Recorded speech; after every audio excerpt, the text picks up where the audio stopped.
When I moved into apartment 4A, the building manager handed me keys that felt cold even in the summer heat. The key looked old, dulled and slick, like it had been handled more than it should have. I hesitated, wondering what exactly I was about to open. "Water pressure's weak on the fourth floor," he muttered, not meeting my eyes. "And the heat? Well, you'll figure it out." The hallway stretched out in front of me, long, narrow, lined with doors that hadn't been painted in decades.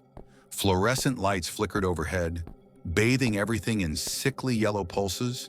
The carpet squelched with each step, releasing the sour smell of something that had been wet too long. My apartment sat at the end of the hall. To my right, 4B. Its door looked identical to mine, except for the scratches.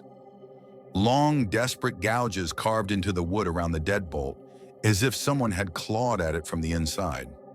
That first night, as I unpacked in the suffocating silence, I heard him. My neighbor in 4B. The cough started at exactly 12:03 a.m. I remember checking my phone. It wasn't the dry hack of a smoker or the bark of a cold. This was something else. Wet, organic, like someone drowning from the inside, breath by breath. Between the fits of coughing, I heard other things. Furniture dragging, footsteps pacing the same short path over and over, from the front door to the window, then back again. And sometimes, in the quiet between, I heard him talking. Not words exactly, more like the rhythm of conversation, as though he was answering someone I couldn't hear.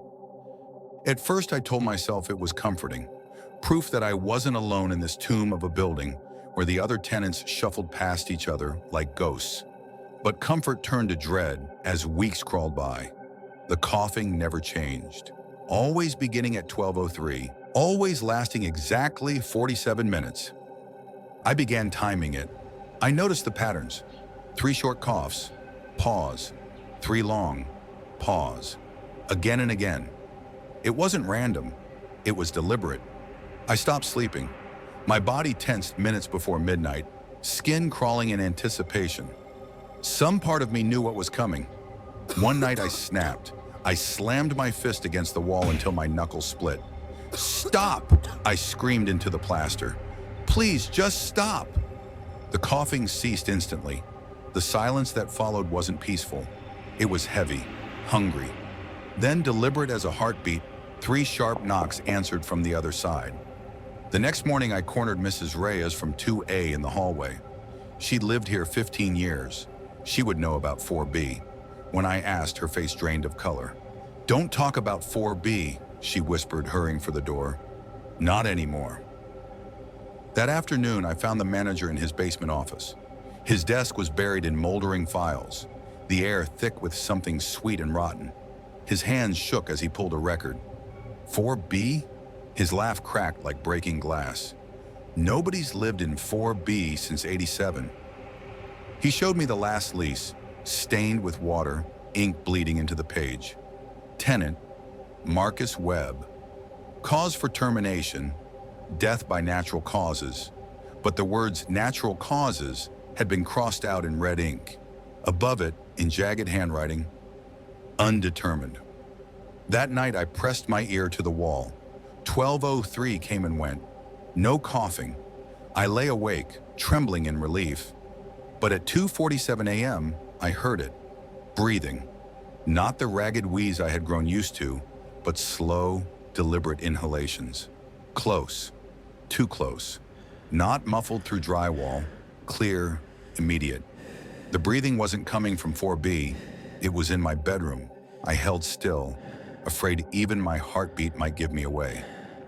The sound continued, patient, mirroring me. Inhale for inhale, exhale for exhale. It was learning me. I never saw what was in the room that night, but in the morning my closet door stood open, the closet that backed against 4B's wall, and pressed into the dust on the floor were footprints. Bare, adult-sized, leading from the back wall straight toward my bed. I moved out that afternoon, but sometimes late at night in my new place across town, I still hear it, that wet, rattling cough. And I know it's not coming from next door anymore. It's coming from me. If this story made you uneasy, it's only the beginning. Subscribe now and be here for the next nightmare when it drops. Turn on notifications. You won't want to miss the next descent into fear.